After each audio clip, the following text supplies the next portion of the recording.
जदि किए आपण को दुख देउते अबा जीवन कौन सी कथा को नहीं दुखी होतांती तो श्रीकृष्ण को यही कथा गुड़िक सब मन रखु जीवन में केबे भी दुखी हेबे नहीं। जदि वर्तमान अवस्था दूरे रहिबाकु चाहुचंती तेबे निजर मानसिक दुर्बलता को दूर करने शिखंतु। मजबूत मानसिक स्थिति साथी रे परिवर्तनशील निर्णय निया जाइते। गीतारे श्रीकृष्ण कहिसंती कि जो लोग तुमर खराब करुचंती से खराब ही करिवे, तुमे तांकर भल कर अबा खराब कर। सेथिपाई बंधु शांत रही निजर कर्म करंतु। जीवन निंदा को केबे भी भय करंतु नहीं, कहीं निंदा तार होता है बंधु जी दुनिया रे बंचित। मरिबा लोकर तो सबु बेले प्रशंसा ही होइते। किए केते खराब आमको जଣା अछि बंधु, किंतु आमे केते खराब यह केही जानी नांती।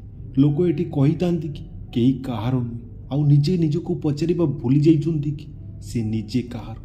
अन्य को नियंत्रण करिबा लोक शक्तिशाली होई पारे, किंतु निजको नियंत्रण करुथबा लोक ताठारु अधिक शक्तिशाली होइते। जेबे मनीष निज भूल रे वकील आ अन्यर भूल रे जज बनी जाए तेबे जीवन रे से कौनसी निष्पत्ति नहीं नथ, बरं सेथिरे से फसी रहिते। जहाँ आपण पाइबाकू चाहुचंती ताकू मागिल केबे भी मिलिबो ना, आपण को सेथि योग्य बनिबाकू पड़िबो। से मनुष्यर शक्ति को केही भी मुकाबिला करि परिबे नाही बंधु जहाँ पाखरे धैर्यर शक्ति रहिते। भल लोकंको हारिबा बंधु सेही समय रे सुनिश्चित होइछे जेबे भल लोक निजे निजको चुप रखितांती। यह आवश्यक नुहे जे सबु स्थान रे आमे उत्तर देबा, किछि कथा आमे ईश्वरंको ऊपर छाड़ी देबा। काहेकि जेबे ईश्वर उत्तर देइथांती ना सारा संसार चुप होइकी सुनिता। निज जीवन को जंगल से गछ परी प्रस्तुत करंतु बंधु जे सबु परिस्थितिर सामना करि पारुथबो। से कुंडरे लागितिबा गछ परी नु जे टिकिए खरा बाजिले झाउली जाउथबो। आपण से पर्यंत बंधु एई कथा बुझी पारिबे नाही जे आपण अन्य मानकर केते खेती करिसेंती। जे पर्यंत आपणको साथी सेमिति किछि न होइछि आउ याकू ही कर्म कहितांती।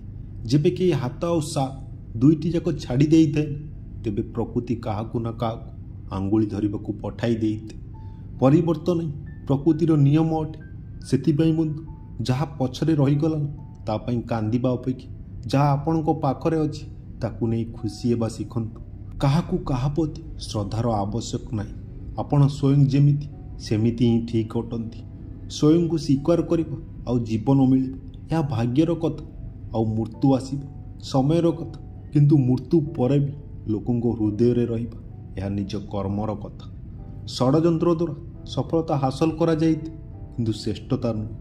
प्रेम से निर्भीक भाव अटे जहाँ बल बा भयर अधीन होई नथे। बलपूर्वक आपण काहाकू निज अधीन रे करि परिबे, किंतु ताको हृदय को केबे भी जीति पारिबे नहीं। विजय निश्चित थिले भीरु भी युद्ध लड़ीते। बहादुर तो सही लोक होइथांती बंधु जे पराजय सुनिश्चित जानी मध्य युद्ध भूमि छाड़ी नथांती। ए संपर्क भी भारी अजब अटे बंधु। विश्वास बिना आरंभ होई नथे आउ धोखा खाइबा न पर्यंत शेष भी होई नथे। अनेक थर संपर्क संदेह द्वारा शेष होई जाइते। यह जरूरी नुहे जे काहा प्रति रखिथिबा खराब भावना सबु बेले ठीक ही हेबो। आमे समस्त आत्मा ही अटंती।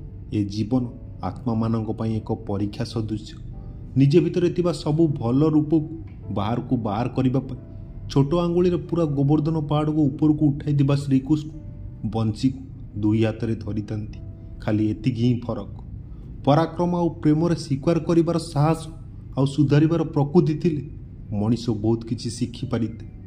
आमको केते लोक चिन्हिचंती या किछि बड़ कथा नुहे बंधु, किंतु काहेकि चिन्हिचंती यह बहुत बड़ कथा। गोटे सुंदर जीवन पई यह स्वीकार करबा आवश्यक कि समस्त सबु किछि मिली नथे। निजको प्रश्न करिबो तो सबु प्रश्नर उत्तर पाइजिबो। जदि अन्य को पचारिबो तेबे नुआ प्रश्न आसीजिबो। लिभाइबा द्वारा केबे भी लिभि न थाए भाग्यर लेखा। भल कर्म तू करि चाल पुणी ईश्वरंको महिमा देख। भय जहा वास्तविक न था ना केबे थिला ना केबे रहिबो। वास्तविक तो ता अटे जहा सबु बेले थिला आउ ताकू केही भी नष्ट करि परिबे नाही।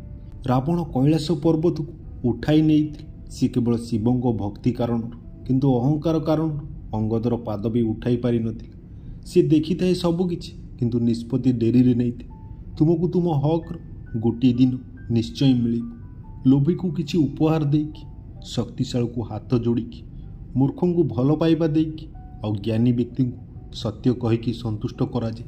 ଯଦି ତୁମ ଅନ୍ତର ଆତ୍ମାକୁ କିଛି ଖରାପ ଲାଗୁଥାଏ ତେବେ ସେହି କଥା ଉପରେ ବିଚାର କରିବା ଉଚିତ, କାହିଁକି ନା ଏହା ଅନ୍ତର ଆତ୍ମା ଅଟେ। ଇଏ ଭଲ ଭାବେ ତୁମ ବାସ୍ତବିକତାକୁ ଜାଣିଥାଏ। ତ ବନ୍ଧୁ, ଆଶା କରୁଛି এই ଛୋଟ ଛୋଟ କଥା ଆପଣଙ୍କୁ ଭଲ ଲାଗିଥିବ। ଯଦି ଭଲ ଲାଗିଥିବ ତେବେ ଭିଡ଼ିଓଟିକୁ ଲାଇକ୍ ସେୟାର କମେଣ୍ଟ କରିବେ, ଚ୍ୟାନେଲକୁ ସବସ୍କ୍ରାଇବ୍ କରି ସପୋର୍ଟ କରିବେ।